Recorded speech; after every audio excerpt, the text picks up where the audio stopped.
Picture this. It's the middle of the night.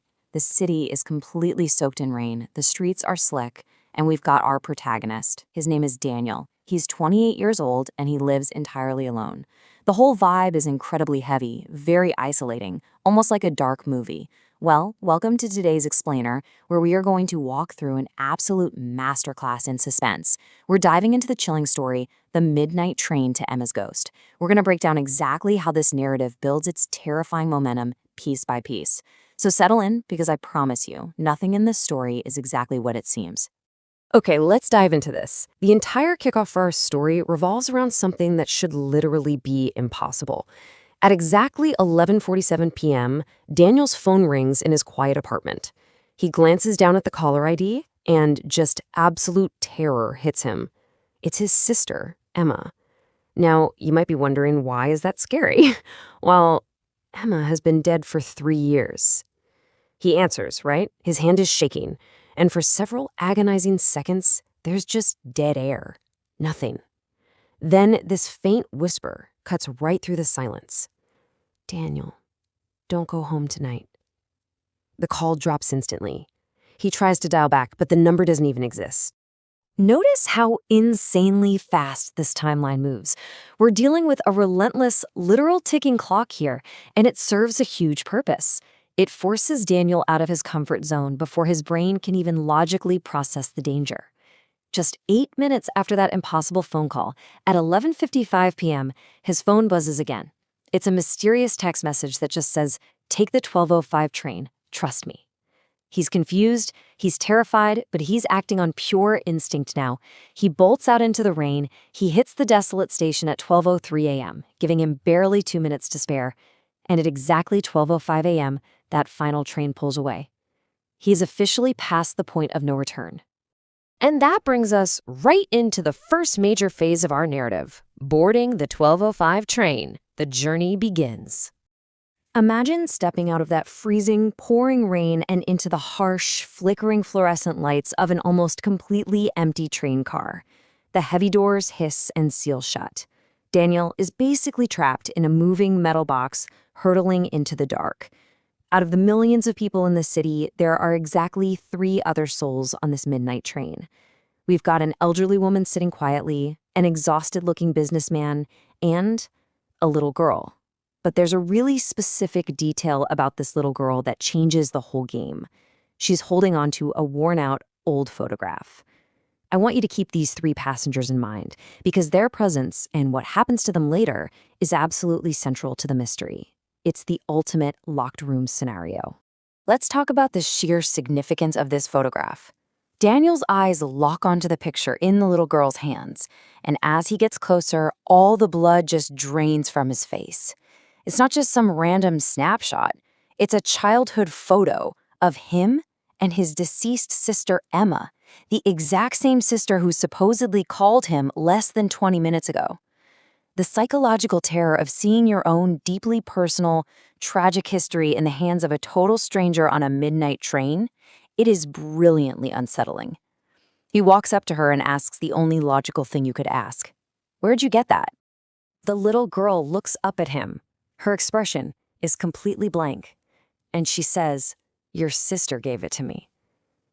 Just let that sink in for a second. Daniel is completely frozen. His grip on reality is just shattering, and right at that exact moment of maximum tension, the power fails. The lights cut out completely, plunging the entire train car into absolute, suffocating pitch black. So the crucial point is what happens next. When those flickering lights finally hum back on, the whole dynamic of the train car has shifted. The elderly woman, gone. The businessman, vanished without a trace. Out of the 4 original people, just 2 are left. 2, Daniel and the little girl. The adults have completely, impossibly vanished from a moving train. Now completely alone with Daniel in the brightly lit car, the little girl reaches out. She hands him a second message. This one is also from Emma, and it reads, "Remember what happened on the night I disappeared." Now, this isn't just a spooky ghost message, right? It's a catalyst. It acts as a trigger to unlock repressed memories that Daniel didn't even know were hiding in his brain. His mind just starts racing, pulling at these buried threads from his past. Now, what's really interesting here is how we see Daniel's reality fracture into two distinct pieces. For 3 years, he's been living with a lie, believing Emma died tragically in an accident. But as these memories flood back, he realizes the terrifying truth. Emma didn't die in an accident. She disappeared intentionally. Why? To hide a deeply dangerous secret involving someone very close to their own family. Daniel realizes with absolute horror that his entire memory of his sister's death was a deliberately implanted lie meant to erase the truth. Suddenly, screech, the brakes lock up. The train grinds to this violent halt, but not at a station. They are deep inside a pitch-black tunnel. The little girl turns to Daniel and just casually tells him he has to get off here. Desperate, Daniel asks her, "Who are you?" The girl just stares right through him and delivers this bone-chilling line. "I'm the reason your sister left you alive." Before he can even process what that means, the train doors hiss open into the dark. And that propels us straight into part 2, the truth on the platform, unlocking the past. So Daniel steps out of the train onto this eerie, totally abandoned underground platform. The doors shut behind him, the train speeds off, and he's left totally alone in the dark. Well, mostly alone. There's this faint, pale glow coming from an old security monitor sitting on a rusted desk. He walks over to it. The timestamp on the screen shows footage from exactly 3 years ago, literally the very night Emma supposedly died. He watches this grainy black and white video in absolute shock. It shows Emma sprinting in terror through this exact same station. But here's the massive revelation. She's not running alone. She is running right beside Daniel.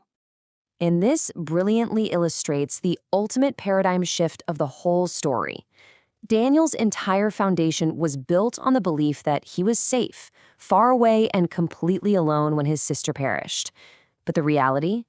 He was right there with her. Emma never died. She staged the whole disappearance and gave up her entire life to protect Daniel from this shadowy threat within their family. She wiped his memory just to keep him oblivious, because being oblivious meant being safe. So he's standing there, right, just bathed in the glow of this old monitor, totally paralyzed by the truth of his own life. And then the silence of the empty station shatters. His phone rings again. Caller ID flashes. Emma. He picks up, practically holding his breath. And this time, it's not some cryptic whisper. It's Emma's actual clear voice.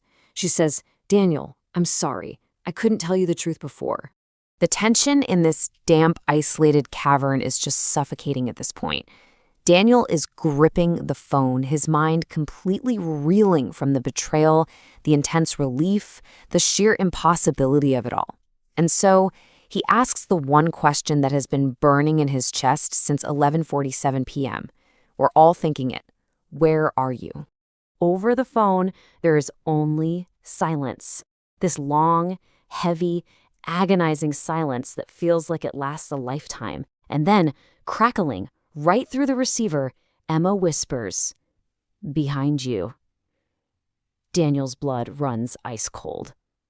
Very slowly, agonizingly slowly, he turns around to face the shadows of the empty platform. And instantly, boom, the visual narrative cuts to black. We are left completely breathless, just hanging right there in that terrifying climax. It's such a brilliant manipulation of suspense. We don't get to see what Daniel sees. Is the person in the shadows the sister he loves? Is it the threat she was hiding him from? Or is it something else entirely? The story just cuts the cord right at the absolute peak of our adrenaline. Which leaves us with this final, chilling thought to conclude our explainer today. Sometimes the person you are searching for has been watching you all along. It's a phenomenal wrap-up that completely recontextualizes the whole experience. Was Emma calling to save him tonight, or was she luring him back into the very trap they escaped 3 years ago? By using perfectly controlled information, literal ticking clocks, and the unraveling of repressed memories, this story creates a masterpiece of tension. I really hope this breakdown gave you a fun, clear road run on how suspense is meticulously built. Thanks so much for joining me today, and hey, I highly recommend keeping a close eye on who might be watching you. See you next time.